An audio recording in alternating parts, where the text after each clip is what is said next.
As we sit here together, Yes. you recently came back from Warsaw.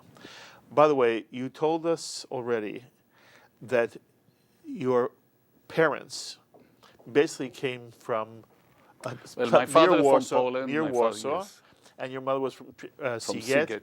so that was Transylvania, Romania. So that you have in you, your background is from that part of the world, from Eastern Europe. Yes. You're basically an Eastern European Jew who grew up in Israel Right. and now is in America. And you have been back to Eastern Europe, the Jewish communities of Eastern Europe, time and time again. Yes. And we've already talked about the fact that you were knighted in Poland, the equivalent of being knighted. But you came back from an anniversary of the uprising of the Warsaw Ghetto, correct? Yes. Tell us why you were there and what it was like. I was there for the 70th anniversary of the uprising of the Warsaw Ghetto as the guest of the president and the mayor of Warsaw, the president of Poland and the mayor What of what was going on to commemorate the 70th anniversary? Well, the Polish government is very much anxious to do to get over their image that they had because of the Holocaust. And the Polish government is anxious to show, and it is true, factually, that there were a lot of Polish Gentiles who saved Jews. But I don't want to go into that now. But they create all kinds of events to express their feelings about it. And now it was the 70th anniversary, and so the Polish government decided that that has to be commemorated. Okay. I want you to just think this through with me a little bit. You know, Yes. whenever I think of the Warsaw Ghetto, I think of it as, number one, a moment of incredible Jewish resistance. Of course. It is a heroic moment. I have little patience with those who say something like, why did the Jews go meekly to the slaughter? It shows extraordinary ignorance of history and the misunderstanding of human nature. But the reality also is that the Warsaw Ghetto may symbolize the kind of resistance that was existing in virtually every single concentration camp. And that, as Elie Wiesel likes to say, it took longer for the Nazis to destroy the Warsaw Ghetto than it took them to conquer all of France. Of course. But for me, the Warsaw Ghetto symbolizes the extent to which Poland betrayed the Jews who lived there. The Warsaw Ghetto was ultimately the final stop, either before people died in incredibly horrific situations in this very small ghetto community, or were deported to Auschwitz and other places where they were put to death. There's nothing about the Warsaw Ghetto that I want to share with Poland. I want it to be a Jewish moment that the Jewish people in some way memorialize. And when I heard that you were there and that it's ultimately Poland's attempt to remake their reputation, Yossi, something about it offends me.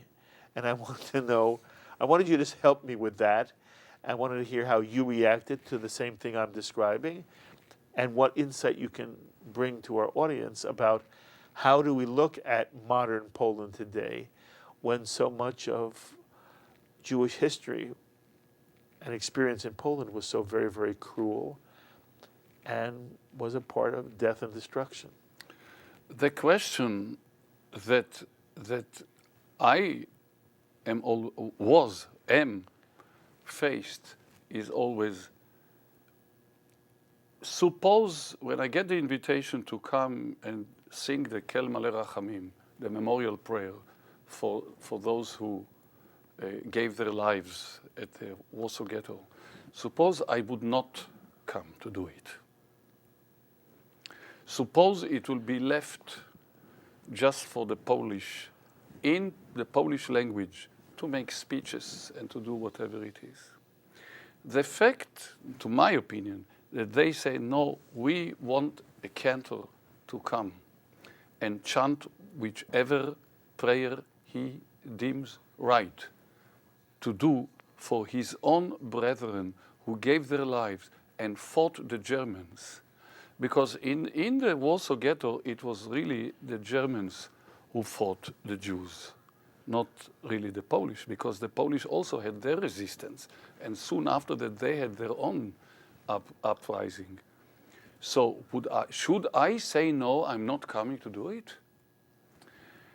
Number one. Number two, we know very well that when we Jews have a Rosh Hashanah and Yom Kippur to repent and to ask for forgiveness.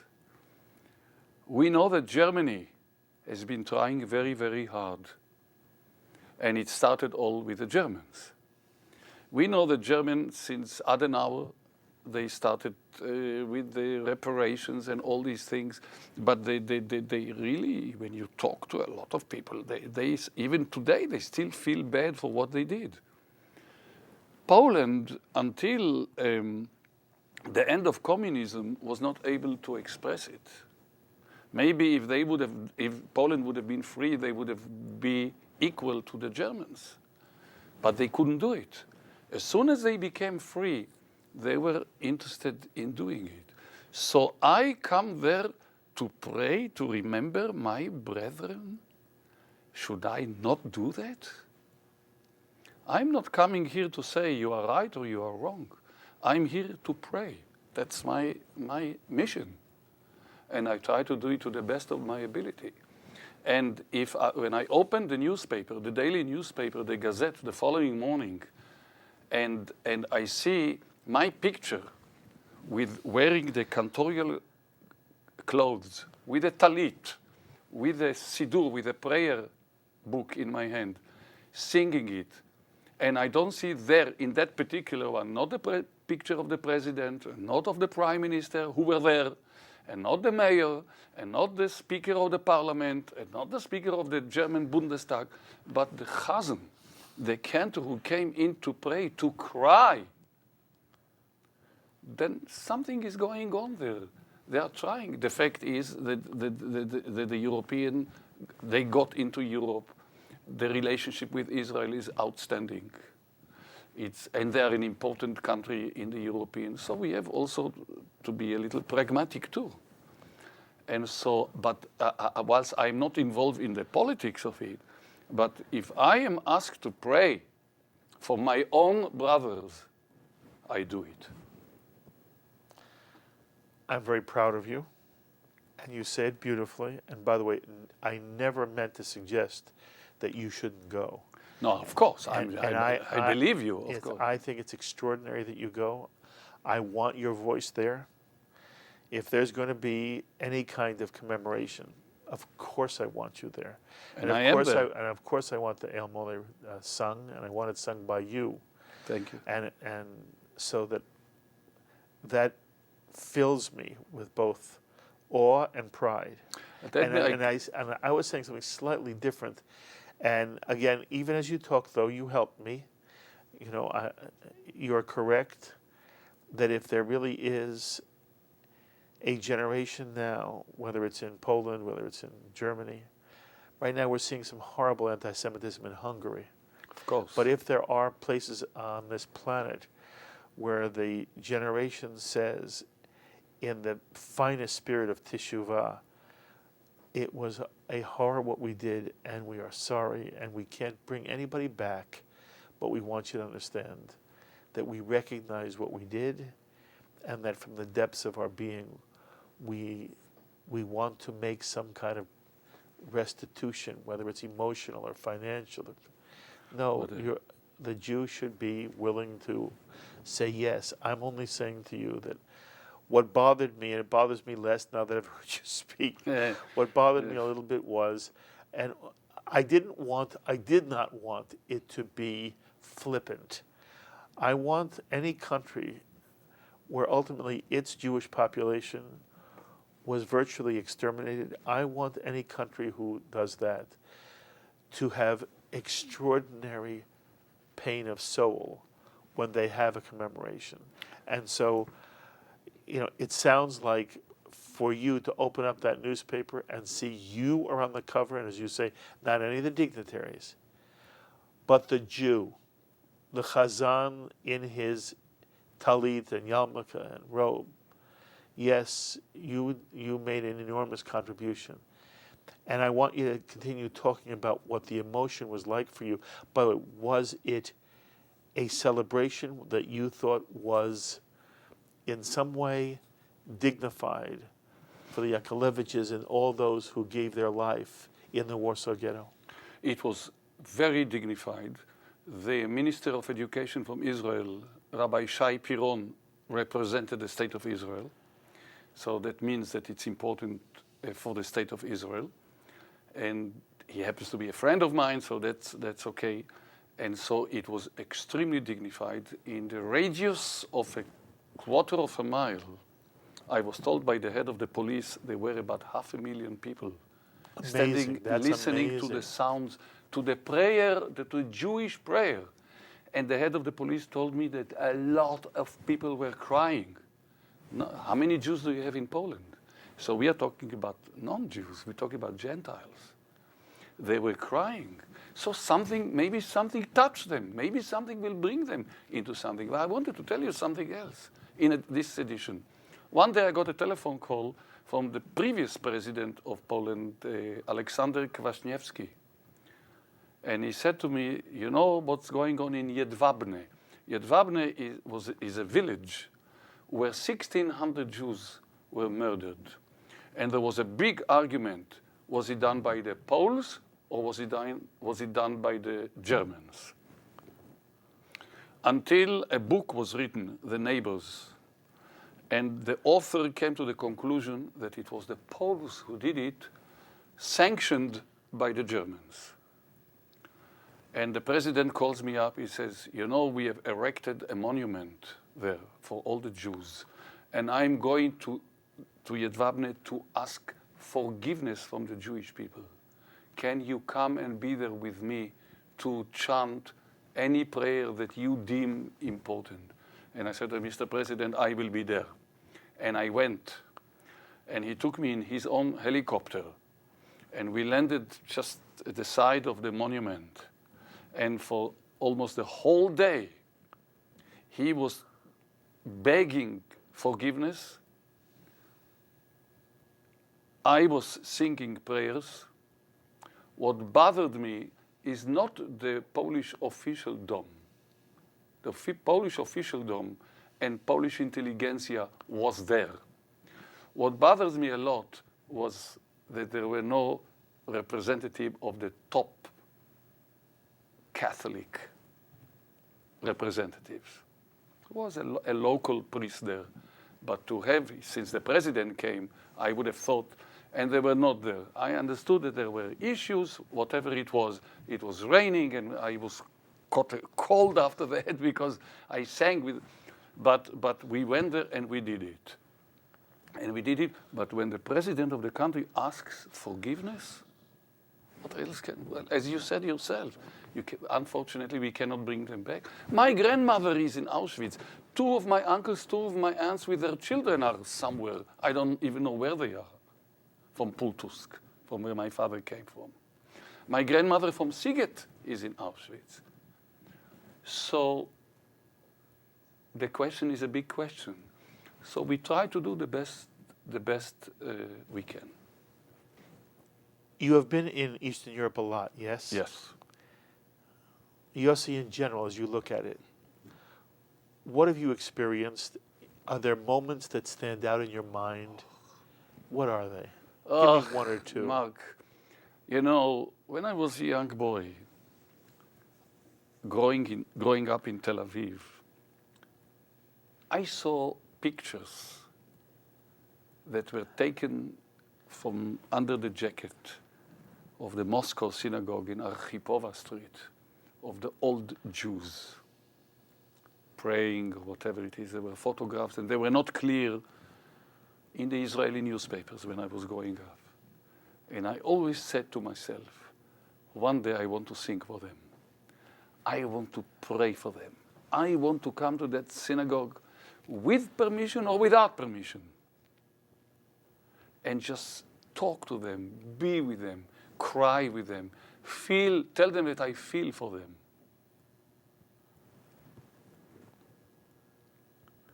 Eli, of course, was the first one to go, and he wrote about the Jews of silence. I wanted to do it through the singing, not having read yet even about Eli. I didn't even know that he was there, but that's what I felt.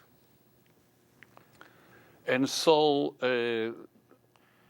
I remember, actually the first time I was in Eastern European country was in 1968 in Romania, when Rabbi Rosen, the chief rabbi, celebrated his 20th anniversary as chief rabbi of Romania. At that time, I started my job in London. I flew to Bucharest with Chief Rabbi Israel Brody of England. So me, the newcomer, with the Chief Rabbi, we represented British Jewry. And I gave a concert, I davened for them, I sang for a whole week. And then, quiet. In 1988, Rabbi Rosen celebrates his 40th. And he says to me, you have to come. You haven't been here in 20 years. I said, yes, we will come.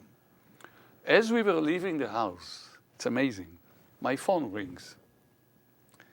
And I picked up the phone. On the line is this legend of a personality, Ralph Goldman, from the Joint, the JDC, the Joint Distribution Committee, calling me from the airport in Zurich, telling me that he's flying to New York, and tomorrow morning he wants to see me at his office. Can I come? There is something very important to talk about. I said, can you tell me what it is? I'm on my way to the airport. I'm flying to Bucharest. You're flying to Bucharest? He says, yes. Okay, the officers of the JDC are flying from Moscow to Bucharest. I cannot go to Bucharest. I'm flying to New York, but you will meet them there. I'll send them a note that they should talk to you. We got there to Bucharest, and they were there. They were waiting. We sent the women by bus, Sunday, Monday, to the hotel, and we walked in the streets. Remember, it was the height of Ceausescu, the great quote-unquote Democrat. And they told me that they were in Russia, in Moscow, that time was Soviet Union, and they met with the authorities there, including Gorbachev, and they wanted to move into Russia, and or to the Soviet Union. And they said, okay, you can come and do the work that you normally do, but no rabbis. They were afraid of rabbis. You know, rabbis can preach sometimes, may say the wrong thing. It's not convenient. So Ralph Goldman, the genius of a person, said, how about music? And they said, yes. Music, no problem. So they said to me, we want to open a cantorial school, the Moscow Academy, the JDC Moscow Academy of Jewish Music, of cantorial music. You will have to fly to Moscow. Cut a long story short, May 1989, my wife and I were in Moscow. I gave 2 concerts at the Tchaikovsky Hall, which is the Carnegie Hall of Moscow. And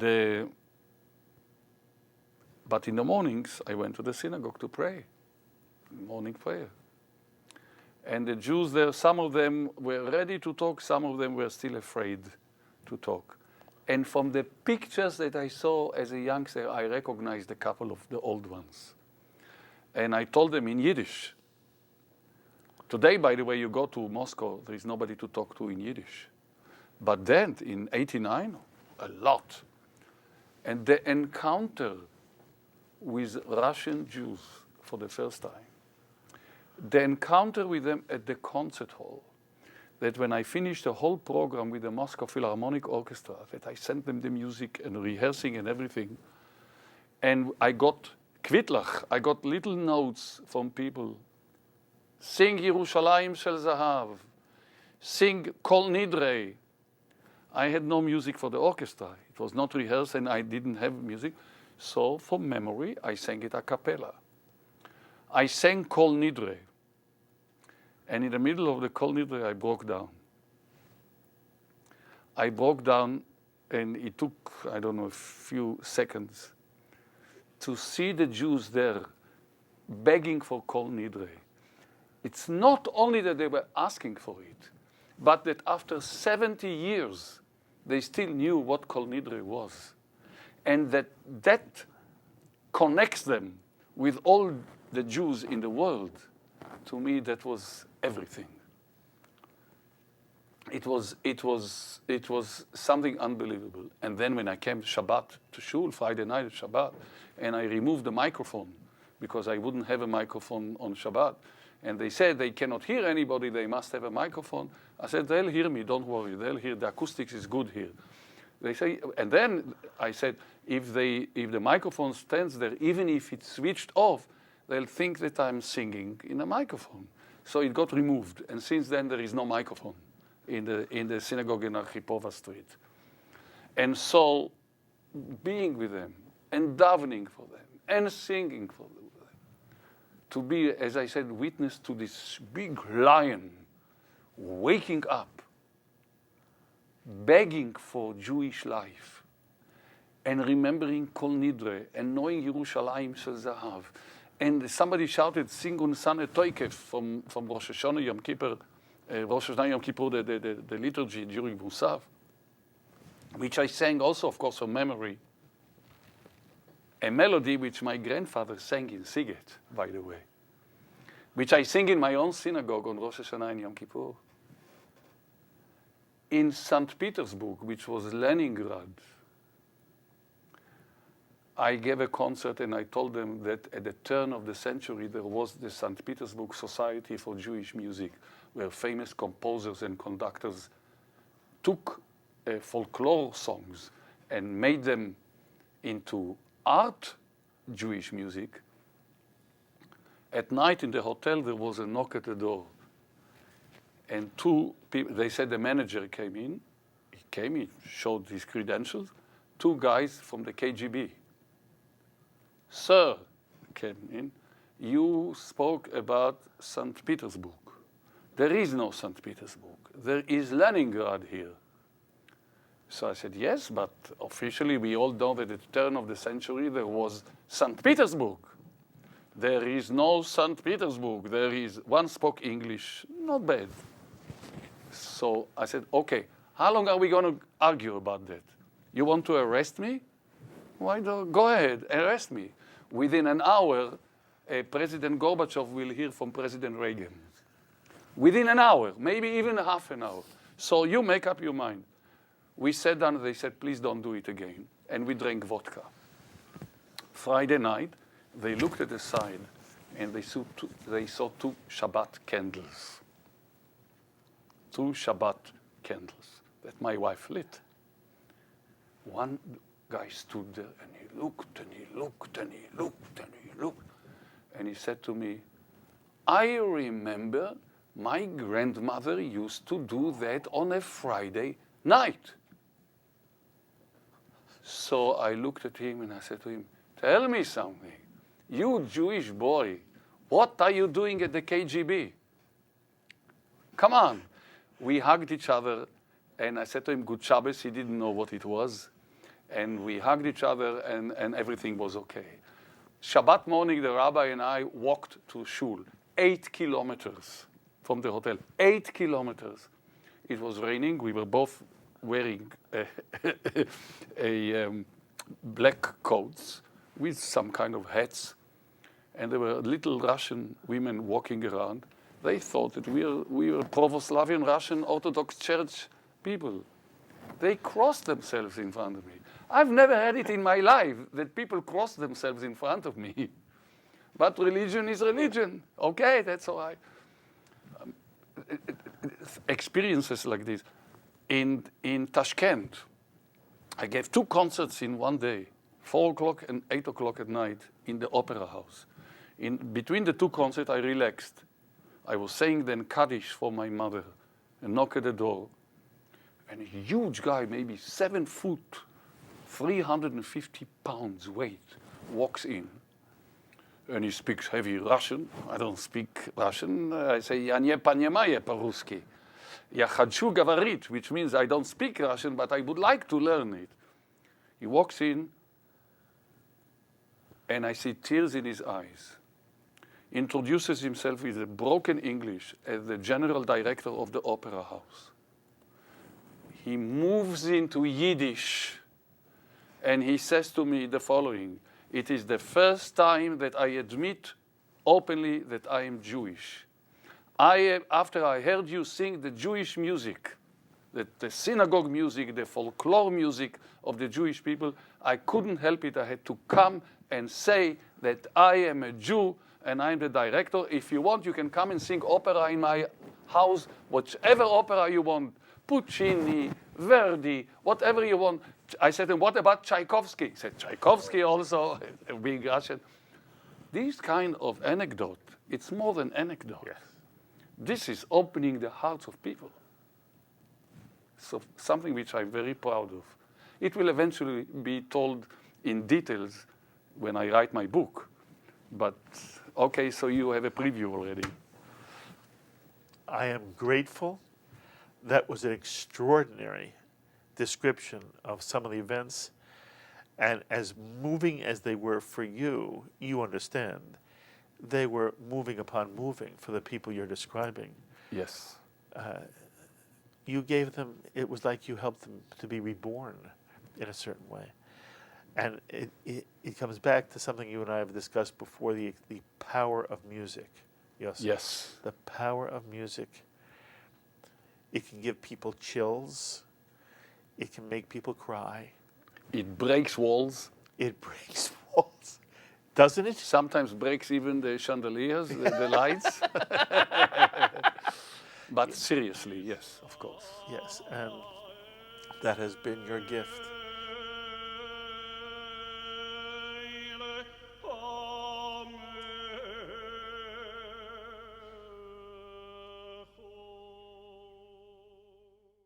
We would be pleased to send a complimentary DVD of this program to anyone who wishes to support Shalom TV with a tax-deductible gift of $36, double chai or more, to the nonprofit organization Jewish Education in Media. Simply visit the Shalom TV website homepage and click on the Donate button to make a donation by PayPal or your credit card. And please indicate the program for which you would like a DVD. Or you can send your tax-deductible check made out to GEM, Post Office Box 180, Riverdale Station, Bronx, New York, 10471. And again, please remember to indicate which program you would like to receive on DVD with our compliments. And we thank you for your kind support.